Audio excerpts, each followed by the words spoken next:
Matapos ang nangyaring matinding sniper versus sniper, ngayon nire-review na natin ang chapter 139 and 140 ng Sakamoto Days. Sa wakas, masasaksihan na natin ang mga sumunod na eksena matapos ang pagka-corner ngayon ni Hisuke, na kung saan ay sa videong to ay matutunghayan nyo mga kaibigan ang pagdating ng isang karakter na bubura sa napakaraming tao dahil lamang sa isang atake. Kaya naman, this is Mr. Meken at huwag na natin patagalin pa. Let's go!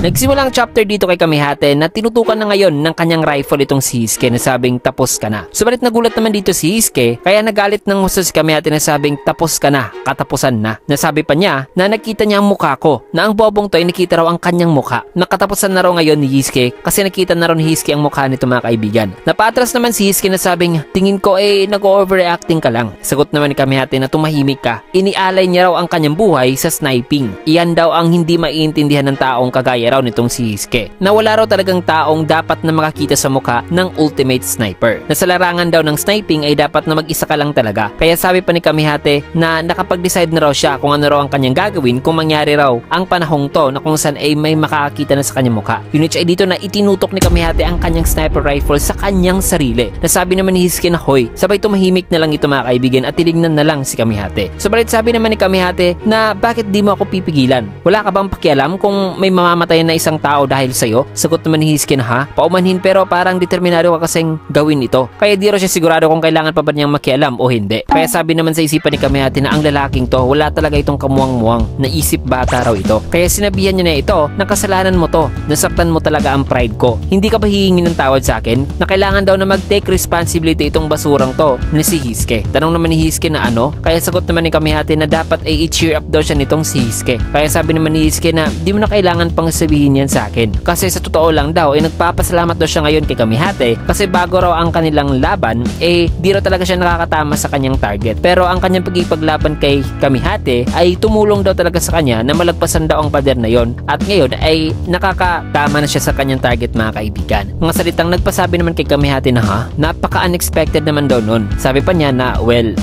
alam ko naman yun. Kaya sagot naman ni Hisuke na teka, huwag mong sabihin na, sagot naman ni Kamihate na ha, ano? Tugon naman ni Hisuke na nilabanan mo pala ako kasi gusto mo akong tulungan. Kaya sagot naman ni Kamihate na ha? Seryoso? Wala talaga akong idea na ikaw na nagsasabihin pa sana niya ang kanyang gustong sabihin dito mga kaibigan, iniba niya ang kanyang salita na sabing oo, gusto talaga kitang tulungan. Kaya sagot naman ni Hisuke na totoo? Kaya pala sinadya mong magmintis at di mo rin ako pinatay ngayon. Kaya sabi naman ni Kamihate na ay, di talaga ako makapaniwala na pero oo, gusto talaga niyang tulungan daw itong si Hisuke. Kaya sagot naman ni Hisuke na ano? Mabuting tao ka pala, Kamihate. Maya-maya pa nang nakarating na sina Shin sabi naman ni Shin na ngayon na nandirito na raw sila ay hindi raw niya alam kung mag-i-interrupt pa raw sila. Nasabi naman ni Sakamoto na puro raw pala mga baliw ang mga to. Sinabihan naman ni Hisuke sa Kamihate na sa tingin ko ay magiging mabuting magkaibigan tayo. Sagot naman ni Kamihate na wag mo akong hawakan, kaibigan ba ka mo? Sino ka ba sa tingin mo? Nasa order ako, masyadong malayo ang agwat natin. Na nagsasalita pa lamang si Kamihate ay narealize na naman mga kaibigan ang sinabi ni Hisuke sa kanya na magkaibigan. Sabay inimagine niya mga kaibigan ang kanyang sarili kasama si Hisuke na nagbabanding. Kaya sabi niya na lagi raw siyang lumalaban ng mag-isa raw noon pa. Na yan daw ang kanyang pride, pero siguro ito na raw ang oras na magpapapasok na siya ng tao sa kanyang buhay upang ang pinakamagaling daw na sniper sa buong mundo ay mas tataas pa raw ang level. May kita naman na dumating na dito sina Sakamoto na sabing long time no see,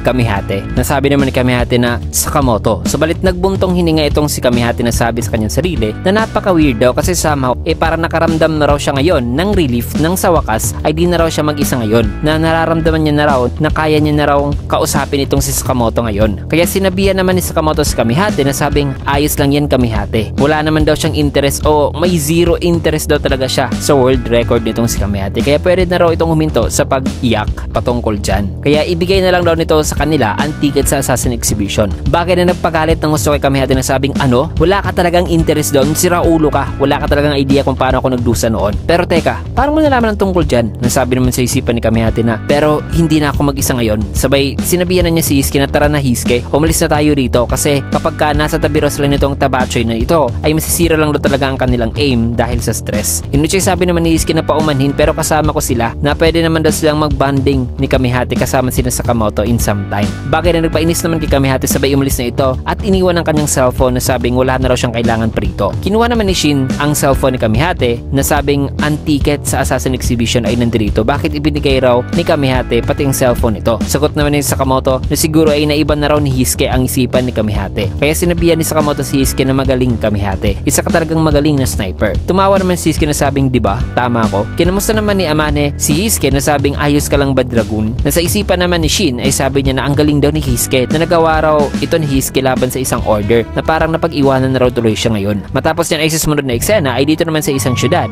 ay may kita dito sa isang bar itong si Eryu Muto na isang JAA executive. Sabing lumaki raw siya bilang isang introvert at maamong bata. Kaya paano ba raw siya nakaakyat dito sa JAA executive na rango? Well, ang ginawa niya lang daw talaga ay ang i-dedicate ang kanyang sarili kaysa sa iba at ang pagpuksa raw palagi sa mga peste. Sabay tinanong niya itong babae na sabing Remy, alam mo ba kung ano raw ang sekreto sa pagpatay ng tao? Di naman nakinig ang babae at tila ba'y busy ngayon sa kanyang cellphone. Kaya minura siya nitong isang bodyguard ni Muto na sabing kung nagsasalita raw itong si Muto ay dapat na makinig raw itong babae dahil kung hindi ay papatay niya raw ito. At binastos pa nitong lalaki ang babae mga kaibigan na ang utak daw nito ay makinis daw talaga na walang kulubot. Kaya napakaboboro nito kaya dapat kailangan pa rin itong gamitin ang full power nito para lang makapag-hold ng conversation sa isang tao. Matapos ang sabihan ng lalaki ay binasag naman ni Muto ang bote ng alak sa ulo nitong lalaki at sinaksak ito gamit ang basag na bote. Dahilan ng pagkamatay nito, nasabi pa ni Muto na ang trick daw sa pagpatay ng tao ay isipin ito na isa lamang na peste upang di ka raw makaramdam ng pagkaawa. May kita naman itong dalawa pang babae na takot sa nangyari. Sinabihan naman ni Muto si Remy na sa darating raw ng mga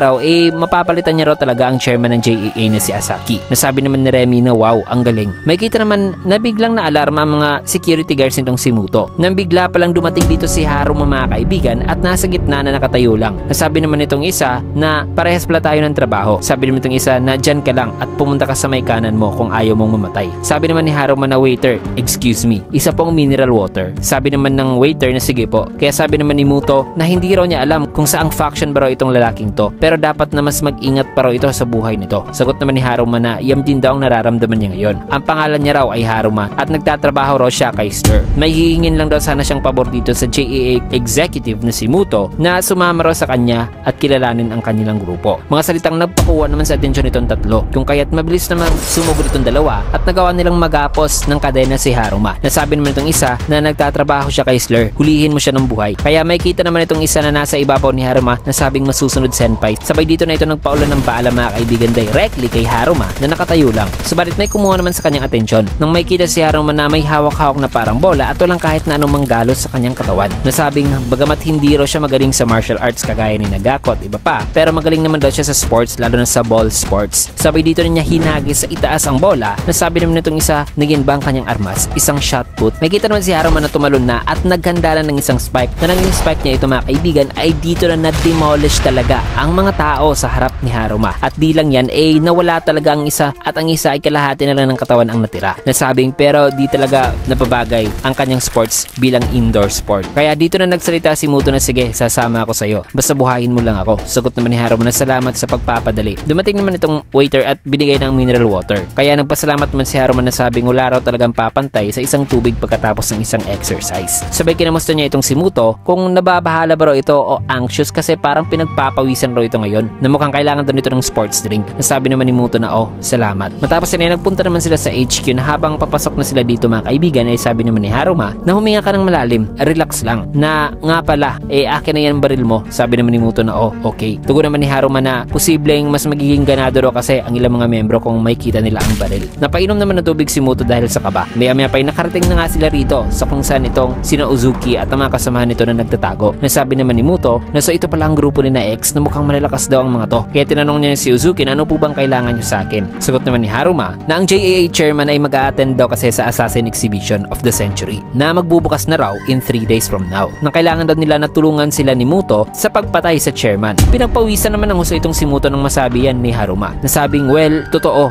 ang chairman ay nagpaplano talaga na umattend sa exhibition pero ang pag-assassinate doon sa chairman ay imposible raw. Tanong naman ni Haruma na bakit? Paliwanag naman ni Muto na well, sa araw kasi na yan may 4 na order member ang nakabantay sa chairman on site talaga. At habang napapaliwanag dyan si Muto ay sabi sa kanyang isipat na baka hahayaan raw siya ng mga to na mabuhay kung sasabihin niya lang ang totoo. Narinig pa niya na nag-wonder din raw siya sa kung bakit masinigpitan raw ngayon ngayon ng JAA ang security na bakay may nalaman daw ang JAA sa planong ito ni na X na kung ipagpapatuloy doon nilang ganitong plano ay posible raw talaga na may magka-counter sa kanila. Bagay na nagpainis naman kay Carolina Reaper na sabing mukhang nagsumbong ang deer na yon, which is si Kashima mga kaibigan. Nasagot naman ni Zuki na huwag kayong mabahala, may bomba na ako nakaset up doon on site na pagkatapos doon ng gulo na mangyayari pagkatapos ng pagsabog ng bomba ay doon na raw nila tatapusin ang kanilang plano o trabaho. Nasabi naman sa isipan ni Muto na isang bomba. Ano bang pinagsasabi nila? Mga baliw ba sila? May mga floaters kami na naka-standby raw talaga doon sa bawat hall na kahit ang kaunting alikabok nga raw ay di raw talaga makakalusot. Kaya sabi naman ni Muto sa kanila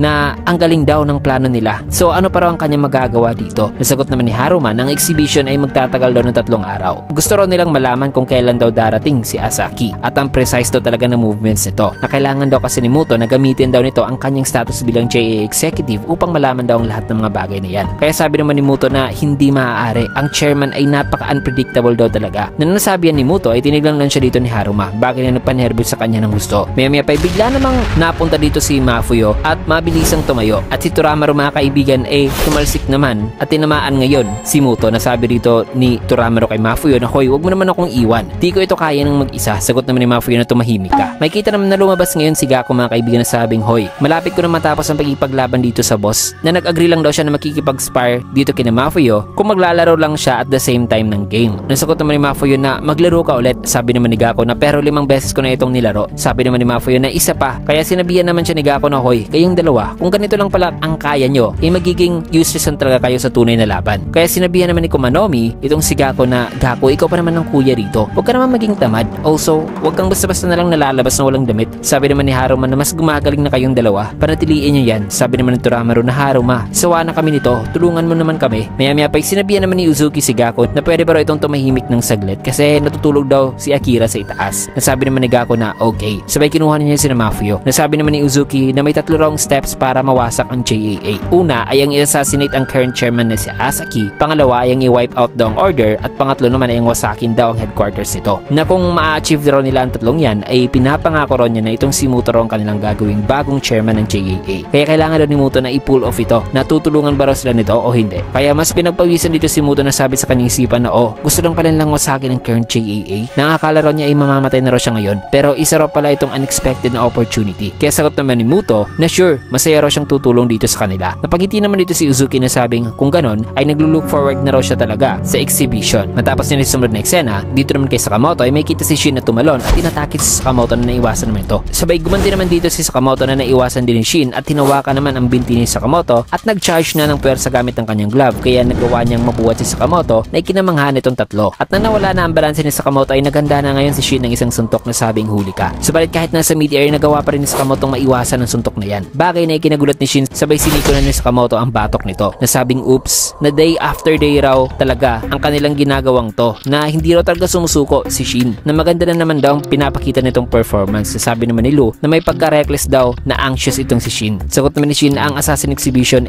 magsisimula na raw 3 days from now. Na di raw siya pwede na maging pabigat lamang kay Sakamoto. Na sa isipan naman ni Lu na sabi niya na malakas na raw itong si Shin. Ayon naman sa isipan ni Shin na si Hisuke raw ang nakakuha sa ticket noon kaya kailangan daw niyang makipag-keep up sa kanila. Maya pa nagsalita naman si Amane na may problema pa raw sila ngayon na kailangan daw nilang malaman ang specifics sa plano ni na X na pagbomba sa museum. Na ang mga specifics na yan ay tulad na lang daw ng sino kaya ang gagawa nito, anong oras daw gagawin ang pagbomba at paano nila ito gagawin. Kasi wala raw silang kaalam-alam patungkol sa mga bagay na yan. Di naman nakasagot si Shin kaya nagulat naman si Amane na sabing wala sa inyong nakaisip niyan. Sagot naman ni Sakamoto na alamin na lang daw nila ang mga details sa araw na isasagawa ng exhibition. Nasabi naman ni Amane na hindi maaari. Sabi naman ni Lu na alam daw niya na mukhang bobombahin daw ni na X ang upper floor para ma-reduce daw talaga o makwasak daw talaga ang lahat ng nasa museum. Nasabi naman ni Amane na seryoso? Na di bang mukhang napaka-extreme naman yan? Nasabi naman ni Sakamoto na baka may lalaking magdadala raw ng bomba at papasok daw doon. Nasagot naman ni Amane na di naman daw ganyan kaluwag ng security sa araw na yan. Nasabi naman ni Shin na oops, muntik na raw niyang masabi ang kaparehong scenario na nasabi ni Sakamoto. Kaya sabi naman ni Amane na sina X ay di raw makakapasok kasi kilala raw sila ng JAA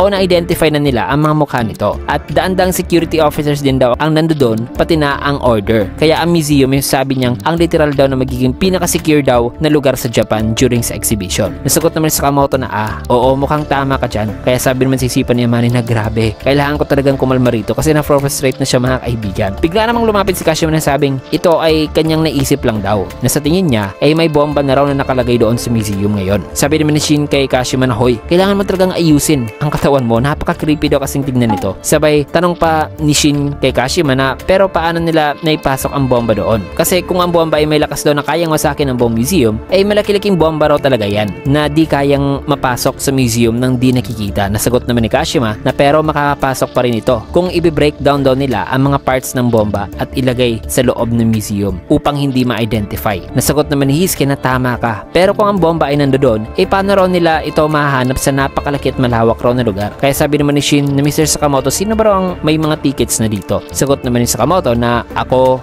ikaw, si Amane, si Hisuke na magsusupport lang kasi injured daw ito at may isa pa raw ticket na available. Nasagot naman ni Shin na may isa raw siyang tao na gustong isama. Tanong naman ni Sakamoto na isang malakas na tao. Sagot naman ni Shin na hindi, isang tao na mapagkakatiwalaan talaga. Matapos din ay dito naman sa Shibuya ay may kita naman si Shishiba naglalakad at nagsasalita na sabing well, mangyayari na raw talaga ito na sa tingin ba raw nitong si Nagumo na di na raw nila kailangan pang i-alerto ang mga higher ups patungkol kay X na mukhang magiging suspicious daw kasi sila dahil sa biglaan ng paghigpit sa seguridad. Sagot naman ni Nagumo na oo. Kasi kung malalaman daw ito ng higher ups ay sayang raw na posibleng mahinto raw talagang exhibition. Sagot naman ni Shishiba na sayang na kung papalpak tayo rito ay narealize mo ba kung gaano karaming civilians sa masasaktan dito. Sagot naman ni Nagumo kay Shishiba na di raw siya makapaniwalang kay Shishiba pa raw niya narinig ang mga salitang yan. Na kung hahayaan raw kasi nila si X ay hindi lang daw 1 o 2,000 ang casualties na mangyari. Besides, ang kanilang objective ay simple lang daw. Na dito naman kay Sakamoto mga kaibigan, ang kanilang objective ay pigilan talaga si Slur sa planong pagbomba sa museum kahit na anumang mangyari. Dito naman kay Slur ay ang kanilang objective ay ang patayin daw si Asaki kahit na mamatay pa sila. Nabalik dito kay Nagumo ay ang kanilang objective naman ay ang patayin daw si X kahit na anumang mangyari sa ngalan daw ng order. So grabe mga kaibigan, may mga ganitong objective na talaga sila na mga buwis buhay talaga. Matapos niyan ay eto na, dumating na nga ang araw at nagsimula na ang opening day ng Assassin Exhibition of the Century na kung saan ay dito na rin magsisimula ang pinakamatinding bakbakan so far sa buong serye. Kaya tutok lang kayo kasi dito man natin tatapusin ang video sa last panel na ito. Kaya naman kung nagustuhan yung video, kinakit a like, comment, subscribe na rin for more videos like this. Maraming salamat and see you guys again on my next video.